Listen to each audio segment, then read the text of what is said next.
नमस्कार, मैं शंभू कुमार सिंह और आप देख रहे हैं नेशनल दस्तक। क्या पाकिस्तान, चीन और अफगानिस्तान जो अब तालिबान है मिलकर भारत पर हमला करेगा? ये मैं नहीं कह रहा हूँ, ये बीजेपी के एक सांसद कह रहे हैं। क्यों कह रहे हैं ये बाद में बताऊंगा। लेकिन भारत की मीडिया, दिलीप मंडल लिखते हैं कि इनसे सूडान, ग्लोबल वार्मिंग, दुनिया के तमाम चीज़ों पर बुलवा लीजिए, लेकिन इनको कहिए जातिवाद पर बोलने के लिए तो नहीं बोलेंगे, आरक्षण पर बोलने के लिए तो नहीं बोलेंगे। अपने ही देश में जो धार्मिक कट्टरता है, जो धर्म के नाम पर मारा जा रहा है, उस पर यहाँ के सवर नहीं बोलेंगे। स्वतंत्रता दिवस पर महोबा में दुष्कर्म पीड़िता को आरोपी के दबंग परिजनों ने मिट्टी तेल डालकर जिंदा जला दिया। ये महोबा की घटना है, सोचिएगा आप। उत्तर प्रदेश, कोरोना बना काल, महंगाई से मचा हाहाकार, किसानों का है बुरा हाल। ये देखिए यूपी में किस तरह से कांग्रेस प्रदर्शन कर रही है। और सोचिए कि जो देश के लोग आज दिन भर टीवी पर चीख रहे हैं अफगानिस्तान अफगानिस्तान तालिबान, वो यहाँ के धार्मिक कट्टरता पर नहीं बोलते हैं। ये बड़ा ही सोचनीय वाली बात है। और ये देखिए, पिछड़ा और दलित विरोधी ये सरकार नहीं चलेगी। ये देखिए विधानसभा के सामने यूपी में प्रदर्शन हो रहा है और एक फोटो शेयर कर रहे हैं लोग कि किस तरह से प्रधानमंत्री जिनके गले लगे वो सबकी छुट्टी हो गई। देखिए नवाज शरीफ गायब, ट्रंप गायब, बेंजामिन नेतन्याहू गायब, इजराइल वाला, और अब अफगानिस्तान के राष्ट्रपति भी गायब। और मनु की मूर्ति वाले जबलपुर हाई कोर्ट पर मंडल आर्मी का प्रदर्शन। अनिरुद्ध विद्रोही ने वहाँ प्रदर्शन किया है जहाँ मनु की मूर्ति लगी हुई है। और मध्य प्रदेश के छतरपुर जिले की एक घटना है, बहुत ही निंदनीय है। प्रशासन, एक दलित पंच को लाश से मारा गया है क्योंकि उन्होंने झंडा तोलन किया था। तिवारी जी ने मारा है। और दिलीप मंडल इसलिए लिखते हैं कि इनसे Taliban, global warming, Syria, Sudan, फिलिस्तीन, रवांडा, अदरक, लहसुन, किसी भी चीज़ पर बात करवा लो, लेकिन भारत के जो जातिवादी लोग हैं उनसे दुनिया के तमाम मुद्दों पर बात करवा लो,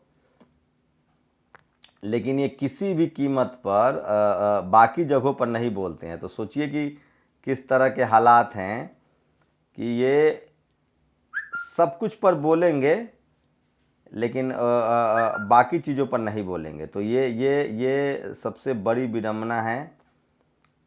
और इसलिए मैं बार बार कहता हूं कि सोशल मीडिया ही बहुजन मीडिया है और इस पर बात करने चाहिए। और तो दिलीप मंडल लिखते हैं कि इनसे Taliban, global warming, Syria, Sudan, फिलिस्तीन, रवांडा, अदरक, लहसुन, किसी भी चीज़ पर बात करवा लो, लेकिन भारत की जातीय समस्या, गरीबी और असमानता के कारण और डाइवर्सिटी पर बात मत करवाना। भारत पर बात आते ही इनकी जुबान सटक जाती है। यह है हमारे बुद्धिजीवी। तो इस तरह के लोग हैं और इस अधिकारी को तुरंत बर्खास्त करके उचित कानूनी सज़ा देनी चाहिए। अशोक कुमार पांडे ने लिखा है जिस तरह से। और 15 अगस्त को ही प्रोफेसर हनी बाबू का जन्मदिन था, जिसको देश बहुजनों को याद करना चाहिए, जिनको जेल में डाला हुआ है भीमा कोरेगांव को लेकर। ओबीसी के प्रोफेसर जो सबसे ज़्यादा लड़ाई लड़ते थे। और ओबीसी की जाति जनगणना हो, अभी तो ये अंगड़ाई है, आगे की लड़ाई है, अभी भी लड़ाई चालू है। और ये तमाम बड़ी खबरें मैं आपको लेकर आ रहा था, लेकिन इस पर कोई बात नहीं करेगा। मैं इसलिए बार बार कहता हूँ कि इस देश के जो तमाम बुद्धिजीवी हैं वो यहाँ जो तालिबान पसरा हुआ है जाति के नाम पर, वर्ण के नाम पर, लिंग के नाम पर, उसके बारे में बात नहीं करेंगे, लेकिन दुनिया भर के जातिवाद के बारे में बात करेंगे। और इसलिए दिलीप मंडल लिखते हैं कि भारत इंदिरा गांधी के समय पोखरण 1 करके परमाणु महाशक्ति बन चुका था। वैसे तो पाकिस्तान चीन के सहयोग से बम बना चुका था, लेकिन अंतर्राष्ट्रीय माहौल ऐसा था कि फोड़ नहीं पा रहा था। हमारी दादागिरी कायम थी। लेकिन भारत रत्न ने 1998 में फिर से पोखरण में फोड़ दिया। मौका देकर पाकिस्तान ने भी अपना पहला एक बम फोड़ लिया और परमाणु महाशक्ति बन गया। पड़ोसी के काम आता है, ऐसे थे हमारे भारत रत्न। और वही इनसे तो, और ये तालिबान मुर्दाबाद, एक मासूम बच्चे की तस्वीर चल रही है जो इसको एयरपोर्ट पर उनके माँ बाप ने छोड़ दिया और वो कहीं चले गए। चेहरा ज़रूर ब्लर करें।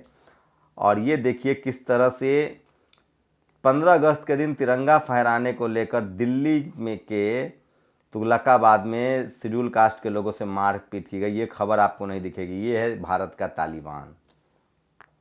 इस पर कोई बात नहीं करेगा। इसलिए मैं बार बार कहता हूँ कि इनसे कुछ भी बात करवा लीजिए, लेकिन ये अपनी बुराइयों पर बात नहीं करेंगे, बाकी दुनिया भर से विरोधी करवा लीजिए।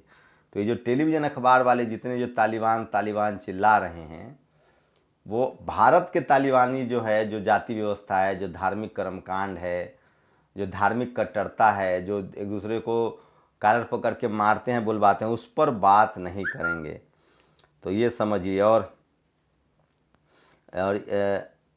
ये देखिए, अफगान संकट, बीजेपी के सुब्रमण्यम स्वामी ने कहा भारत पर हमला बोलेंगे तालिबान, पाक और चीन, संभावित परिणामों के लिए रहे तैयार। मैं फिर कह रहा हूँ, भारत की सेना बहुत मजबूत है, ये कुछ नहीं कर पाएंगे, लेकिन जो अंदर का जातिवाद है वो इस देश को खाए जा रहा है, उस पर कब बात करेंगे। भारत का जो तालिबान है उसको मैं जातिवादी तालिबानी कहता हूँ, उस पर यहाँ के लोग कब बोलेंगे, उस पर बोलने की ज़रूरत है, तभी भारत एक मजबूत राष्ट्र बनेगा। आप लोग की क्या प्रतिक्रिया, अपनी प्रतिक्रिया जरूर दीजिए। शुक्रिया। नेशनल दस्तक की आपसे गुजारिश है कि अगर इसको बचाना चाहते हैं तो नेशनल दस्तक को सब्सक्राइब करने के लिए रेड कलर के सब्सक्राइब बटन को दबाएं, फिर बेल आइकन की घंटी दबाएं। नेशनल दस्तक को बचाने के लिए बहुत जरूरी है कि हर खबर को शेयर करें, लाइक करें, कमेंट जरूर करें।